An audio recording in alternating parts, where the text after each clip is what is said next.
congruent or similar but not congruent. So ano yung sarili niyong gagawin?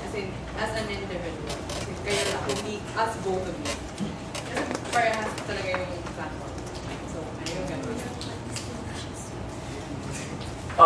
Well, kasi kami, parang we decided to create 5 main points and then to split it up.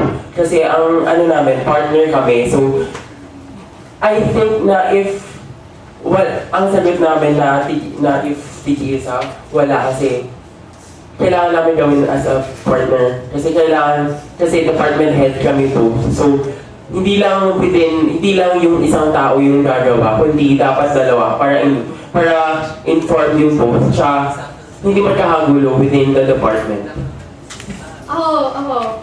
Gagawin namin individually is to support each other and be open each other para like kunyari may gusto siyang idea or may gusto kong idea, open lang kami tapos yun, support. #memberstrong. Okay, another question from T. Hello, John and Jacob. So my question is, anong special sa gagawin nyo next year?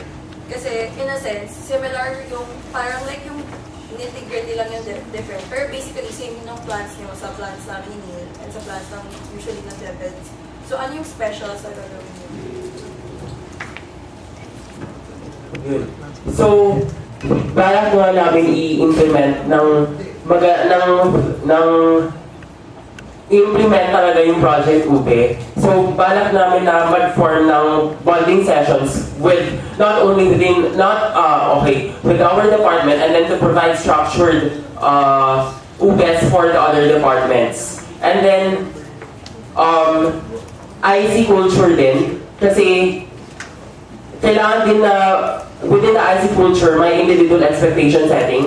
So, kailangan yun. And then, basically kasi if focus natin dun sa nitty-gritty, in effect, may effect rin siya dun sa overall impact. So, I think, yun.